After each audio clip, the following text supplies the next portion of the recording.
Class 12th के सभी विद्यार्थियों के लिए आज इस वीडियो में अर्थशास्त्र का मॉडल पेपर सेट सी हम पढ़ेंगे। पिछले वीडियो में आपको मैंने सेट ए भी बताया है, फुल सॉल्यूशन के साथ हम पढ़ेंगे। तो बिना किसी देरी के चलिए हमारा जो पहला प्रश्न है उसको हम पढ़ेंगे। तो आपका पहला प्रश्न रहेगा, सही विकल्प चुनिए।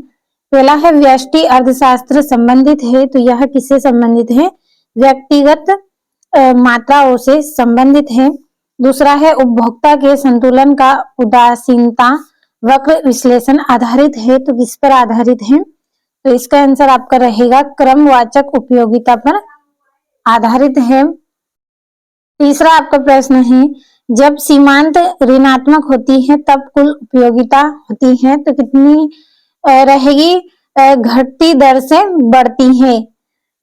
सॉरी, आपका जो आंसर रहेगा घटने लगती है, तब कुल उपयोगिता क्या रहेगी आपकी? घटती है। चौथा है परिवर्ती अनुपातों का नियम संबंधित है, तो यह नियम किससे संबंधित है? अल्पकाल से संबंधित है। अगला है एक फार्म का उत्पादन फलन है, तो कौन सा होता है? इसका आपका रहेगा आगतों एवं निर्गतों से संबंध। अगला है निम्न में से किसे प्रत्यक्ष कर में शामिल करेंगे? तो इसका आंसर आपका रहेगा उत्पाद शुल्क, और दूसरा रहेगा आपका बिक्री दर। तो आपका आंसर यहाँ पे सही रहेगा आ और बा दोनों। अब इंग्लिश मीडियम वाले बच्चों के लिए हम टिक करेंगे, तो पहले का ए रहेगा, दूसरे का आपका डी रहेगा, और जो तीसरा है उसका आपका बी रहेगा। और देखिए लगातार आपको मॉडल पेपर हम दे रहे हैं वार्षिक परीक्षा की तैयारी के लिए। यूट्यूब पर भी हम वार्षिक परीक्षा की तैयारी करवा रहे हैं, इसके अलावा ऐप पर भी आपको मॉडल पेपर दिए जा रहे हैं, साथ में एक्स्ट्रा क्वेश्चन आपको मिल रहे हैं, फुल सॉल्यूशन हर एक विषय का दिया जा रहा है। यदि आप अभी तक ऐप से नहीं जुड़े हैं तो इस वीडियो के डिस्क्रिप्शन में लिंक है, लिंक को आप चेक करें, ऐप से जुड़ने की पूरी जानकारी आपको मिल जाएगी। जल्दी से आपको ऐप से जुड़ना है और वार्षिक परीक्षा की तैयारी के लिए मॉडल पेपर प्राप्त करना है। आप भी जानते हैं यूट्यूब के मॉडल पेपर और ऐप के मॉडल पेपर में काफी अंतर आपको देखने को मिलेगा। थोड़ी फीस हमने रखी है, लेकिन बहुत मेहनत की है, बहुत ही रिसर्च के साथ आपके लिए वहां पे वार्षिक परीक्षा की तैयारी हम करवा रहे हैं। तो जल्दी से ऐप के साथ आपको जुड़ना है। अब अगला प्रश्न हम पढ़ेंगे। यहाँ से आपका जो चौथा प्रश्न है, चौथे का आपका ए वाला सही रहेगा, पांचवें प्रश्न का आपका बी वाला सही रहेगा, और जो छठा है इसका आपका सी वाला सही रहेगा। अगला जो आपका प्रश्न है, रिक्त स्थानों की पूर्ति कीजिए। तो पहला है पैमाने के प्रतिफलों का संबंध डेढ़ काल की अवधि से है, तो इसका आंसर रहेगा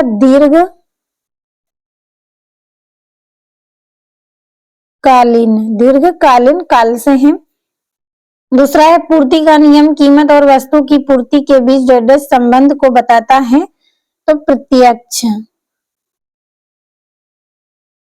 अगला है सीमांत समप्राप्ति डेढ़ समप्राप्ति में परिवर्तन की दर है, तो कुल दर है। अगला है जॉन मेनॉर्ड कीन्स की प्रसिद्ध पुस्तक the journal theory of employment interest and money प्रकाशन सन डेढ़ में हुआ, तो इसका आंसर रहेगा आपका 1936। पांचवा है जीएसटी मानक दरें डेढ़ हैं, तो इसका आंसर आपका रहेगा इसमें, तो इसका आंसर हम यहाँ पे लिखेंगे 5%, 12%, 18%, और आपका रहेगा इसमें 28%। अगला है विदेशी विनिमय दर को डेढ़ दर भी कहते हैं, तो विनिमय।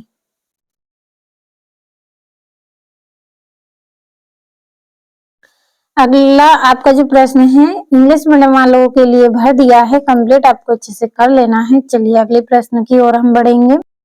यहाँ से तीसरा प्रश्न सत्य सत्य लिखिए। तो पहला है उपयोगिता एक आत्मनिष्ठ धारणा है, तो ये आपका इसमें सत्य रहेगा। दूसरा है अवसर लागत को आर्थिक लागत भी कहते हैं, तो ये आपका सत्य रहेगा। तीसरा है दूध का बाजार स्थानीय बाजार का उदाहरण है, तो सत्य रहेगा। अगला है किसी वस्तु अथवा सेवा की सरकार द्वारा निर्धारित कीमत की ऊपरी सीमा को उत्तम निर्धारित कीमत कहते हैं, तो ये आपका सत्य रहेगा। अगला है पूर्ण रोजगार से अभिप्राय अर्थव्यवस्था में शून्य बेरोजगारी है, तो सत्य रहेगा। और वस्तु एवं सेवा कर एक राष्ट्र एक कर एवं एक बाजार की अवधारणा पर आधारित है, तो ये भी आपका सत्य रहेगा। अब यहां से हम टिक करेंगे तो आपके इसमें पूरे क्या है, सत्य रहेंगे। अब हम जोड़ियों पर नंबर डालेंगे, तो पहली जोड़ी है मोटे अनाज, तो इसकी जोड़ी रहेगी गिफिन वस्तुएं, क्या रहेगा, गिफिन वस्तुएं। दूसरा है पेन एवं स्याही, तो इसका रहेगा पूरक वस्तुएं। तीसरा है मैक्रो शब्द, तो इसकी जोड़ी रहेगी ग्रीक भाषा से लिया गया। और बचत, तो बचत की जोड़ी आपकी रहेगी इसमें C+L। और ग्राहकों से जमा स्वीकार करना, तो इसकी जोड़ी रहेगी व्यापारिक बैंक।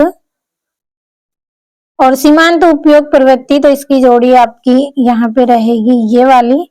और प्रभावपूर्ण मांग, तो इसकी जोड़ी आपकी रहेगी रिसाव। तो ये हो गई आपकी जोड़ियां। यहां से भी हम जल्दी से नंबर डालेंगे, तो ये तीसरी जोड़ी, सातवीं जोड़ी, छठी जोड़ी, पांचवी जोड़ी है। और ये वाली आपकी चौथी जोड़ी है, दूसरी जोड़ी है। और ये वाली आपकी पहली जोड़ी है। बढ़ते हैं अगले प्रश्न की ओर। अगले प्रश्न में एक वाक्य में उत्तर दीजिए। तो पहला है विलासिता की वस्तुओं की मांग की लोच कैसी होती है, तो इसका आपका आंसर इसमें रहेगा अधिक। यहाँ पे हम लिख लेंगे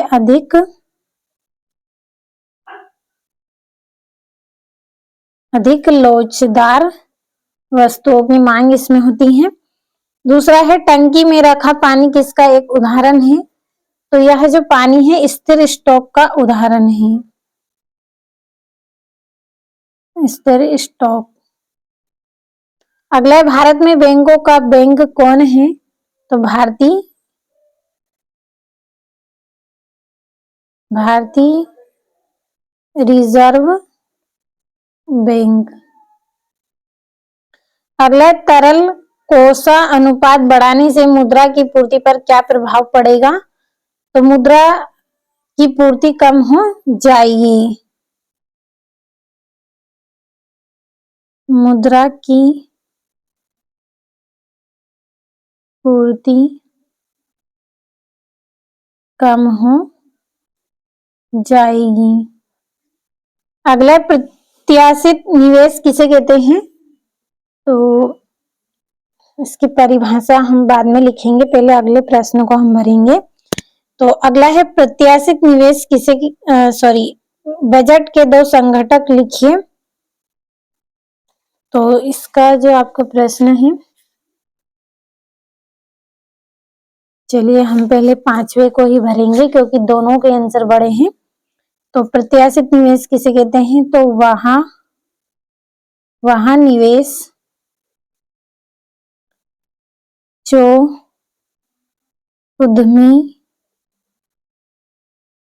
उद्यमी भविष्य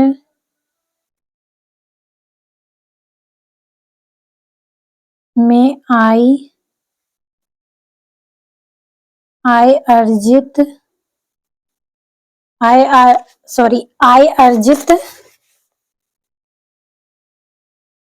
करने के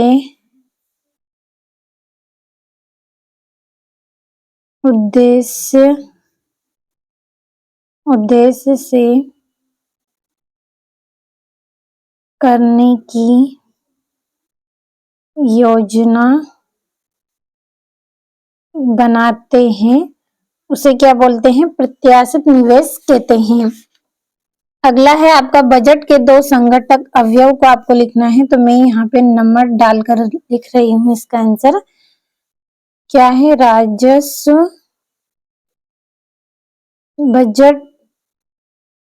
बजट और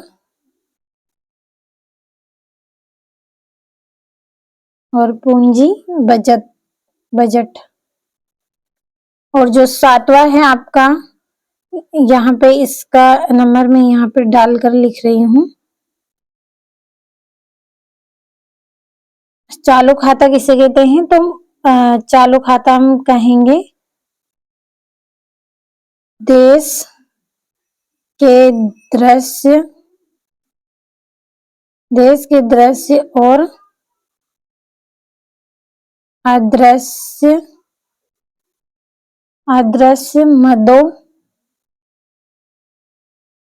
मदों के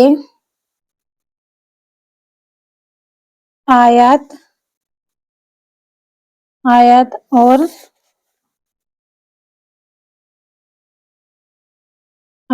निर्यात का विवरण